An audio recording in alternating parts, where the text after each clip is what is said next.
కూటమి ప్రభుత్వం చేతిలో మోసపోయామంటూ నిరుద్యోగులు రైతులు జగన్ ను ఆశ్రయిస్తున్నారని మాజీ మంత్రి కన్నాబాబు అన్నారు. శనివారం కాకినాడలో మీడియా సమావేశం నిర్వహించారు.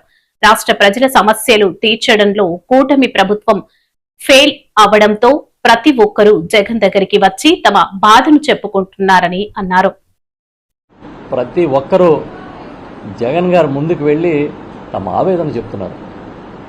మేము మోసపోయాం, చంద్రబాబు చేతిలో మరొకసారి దెబ్బతిన్నామని రోజు వందలాది మంది వెళ్ళి జగన్ గారికి నివేదిస్తూ ఉన్నారు.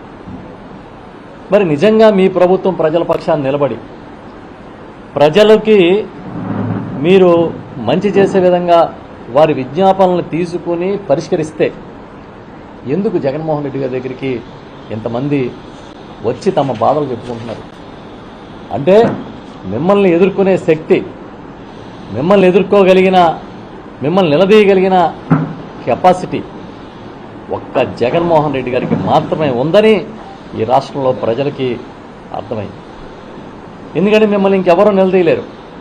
బీజేపీ, జనసేన మీ కూటమిలో భాగస్వాములు, కాంగ్రెస్ మీకు రహస్య మిత్రులు, ఇక కమ్యూనిస్టులు అయితే వాళ్ళకి చెప్పక్కర్లే. ఎందుకంటే వాళ్ళకున్న శక్తి మేరకి అప్పుడప్పుడు పోరాటాలు చేస్తున్నారు, అప్పుడప్పుడు మాట్లాడుతున్నారు, కానీ పెద్ద ఎత్తున ఉధృతంగా చేసే పరిస్థితి లేదు. ఇంక ఎవరయ్యా మిమ్మల్ని నిలదీస్తారంటే ఒక్క జగన్మోహన్ రెడ్డి గారు మాత్రమే. మేము సూటిగా అడుగుతున్నాం. మీరేదో ఈ మధ్యన మీడియాలో చూసా, 3 ప్రాంతాల్లో 3 సభలు పెడతాం, సంక్షేమానికి ఒకటి, అభివృద్ధికి ఒకటి అని చెప్తున్నారు. నేను సూటిగా కొన్ని మిమ్మల్ని అడుగుతున్నా. ఈ సభల్లో మేము అడిగే ప్రశ్నలకు మీరు సమాధానం చెప్పగలుగుతారా? మీరు ఇచ్చిన హామీలు నెరవేర్చామని గుండెల మీద చేసుకుని దేవుడి మీద ప్రమాణం చేసి చెబుతారా? మీ సూపర్ 6 తీసుకోండి. మీ సూపర్ 6లో మీరేం చెప్పారు? ఆడబిడ్డ నిధి ఇస్తానని చెప్పారు కదా. పెద్ద పెద్ద అడ్వర్టైజ్మెంట్లు పత్రికల్లో ఇచ్చారు కదా. ప్రతి నెల ఆడబిడ్డ నిధి కింద 18 నుండి 59 సంవత్సరాలు 50 సంవత్సరాలు ఉన్నవారికి ప్రతి నెల 1500 రూపాయలు ఇస్తానని చెప్పారు. అమలు చేశారా అని అడుగుతున్నాం. మీ నిరుద్యోగ భృతి నెలకి 3000 ఇస్తానన్నారు కదా. ఇవాళ వరకు ఏ ఒక్క నిరుద్యోగికైనా భృతి ఇచ్చారా? ఇచ్చామని మీరు గుండెల మీద చేసుకుని చెప్పగలుగుతారా? లేదా మా జగన్మోహన్ రెడ్డి గారు ముఖ్యమంత్రిగా ఉన్నప్పుడు సచివాలయాల్లో ఏ విధంగా అయితే లబ్ధిదారుల జాబితాలు పెట్టారో ఆ విధంగా ఇదిగో ఆడబిడ్డ నిధి లబ్ధిదారులు వీళ్ళు, ఈ గ్రామంలో నిరుద్యోగ భృతి పొందిన వాళ్ళు వీళ్ళు అని మీరు ఏమైనా పెట్టగలుగుతారా? మీరు 50 ఏళ్లకే బీసీలకి, ఎస్టీలకి, ఎస్సీలకి పెన్షన్ ఇస్తానని హామీ ఇచ్చారు, గుర్తుందా? ఉంటే అమలు చేస్తారా లేదా? చేస్తే ఎప్పుడు చేస్తారు? చేసేసి ఉంటే, అది కూడా చేసామని మీరు భావిస్తే ఎంతమందికి ఇచ్చారు? తల్లికి వందనం అన్నారు. జగన్మోహన్ రెడ్డి గారు ఇచ్చిన అమ్మఒడి పథకాన్ని కాపీ కొట్టారు. కనీసం పరీక్షలో కాపీ కొట్టి పాస్ మార్కులన్నా తెచ్చుకోవాలి కదా. జగన్ గారి పథకాన్ని కాపీ కొట్టి అమ్మఒడిని తల్లికి వందనం అన్నారు. ఆయన ఒక్క పిల్లాడికే ఇస్తే ఎంతమంది విద్యార్థులు ఉంటే అంతమందికి ఇస్తా ఉన్నారు. మరి అదే నిజమైతే ఇవాళ సుమారు ఇక్కడ ఉన్న విద్యార్థుల కన్నా ఎందుకు విద్యార్థుల సంఖ్య తగ్గింది? మేము అడుగుతున్నాం, చెప్పండి. ఎందుకు తగ్గింది విద్యార్థుల సంఖ్య? ఇంచుమించుగా అమ్మఒడిలో అంటే ఇప్పుడున్న ఏది తల్లికి వందనంలో 87,41,885 మంది విద్యార్థులుంటే వాళ్ళలో 20 లక్షల మందికి మీరు ఎగ్గొట్టారు. 13,112 కోట్లు బడ్జెట్ కావాల్సి వస్తే మీరు కేటాయించింది 8,456 కోట్లు, ఖర్చు పెట్టింది 8,389 కోట్లు చెల్లించింది. అంటే ఎగ్గొట్టారని ఇక్కడే క్లియర్గా అర్థమవుతుంది కదా. ఓకే, ఫ్రీ బస్సు 16 కేటగిరీలు పెట్టారు. బస్సులు 16 కేటగిరీలు ఉన్నాయి.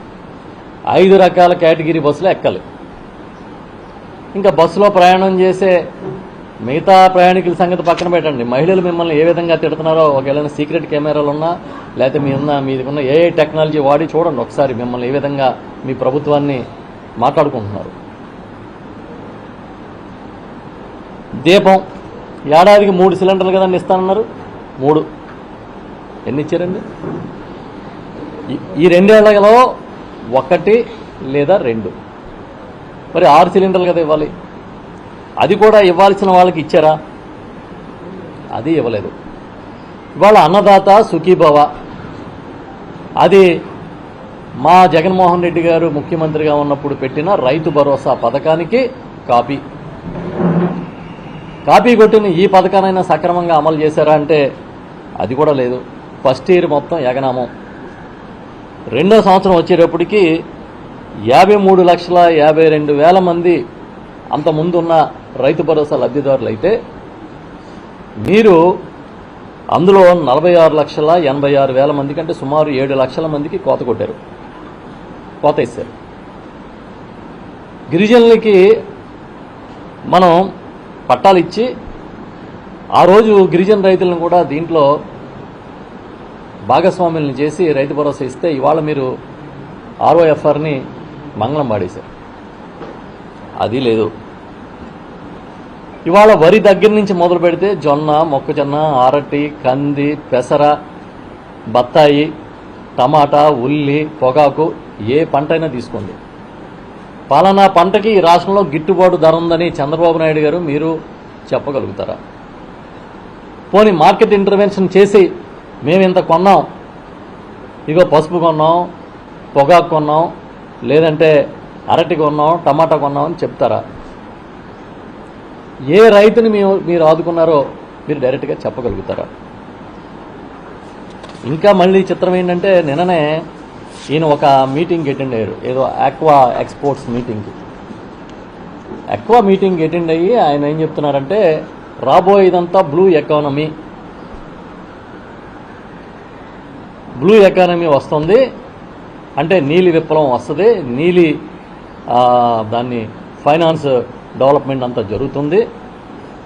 కాబట్టి నేను ఈ ఆక్వా కారిడార్గా డెవలప్ చేస్తానంట.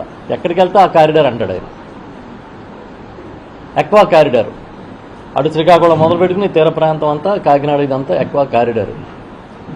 ఈ ఆక్వా కారిడార్లో డెవలప్ చేస్తావు కానీ నువ్వేం చేస్తావు? వాట్ ఈజ్ యువర్ ప్లాన్ అని అడుగుతున్నాము. ఏదో సామెత ఉంది, తల్లికి తిండి పెట్టలేనోడు పిన్నమ్మకి బంగారం గాజులు చేస్తానన్నాడు. అలాగా ప్రభుత్వం సాయం లేకుండా ఇవాళ ఎక్కువ రైతులు తమంతట తాము కష్టపడి ఈ రాష్ట్రానికే కాదు ఈ దేశానికి కూడా విదేశీ మార్గద్రవ్యం తీసుకొచ్చే స్థాయికి డెవలప్ చేస్తే, ఆ రోజు జగన్మోహన్ రెడ్డి గారు ముఖ్యమంత్రిగా ఉండగా కరెంటు సబ్సిడీ ఇచ్చి రొయ్యల మేతలో ధరలను కంట్రోల్ చేసి, దాంతోపాటు ఆ రొయ్యల ధరల్ని కౌంట్ పడగొట్టకుండా ఆ రోజు ప్రైజ్ ఆక్వా ప్రాసెసింగ్ యూనిట్లతో ఎక్స్పోర్టర్స్తో మాట్లాడి ప్రైజ్ నిలబెట్టి ఇన్ని చేశాం కదా. ఇవాళ మీరేం చేస్తున్నారు?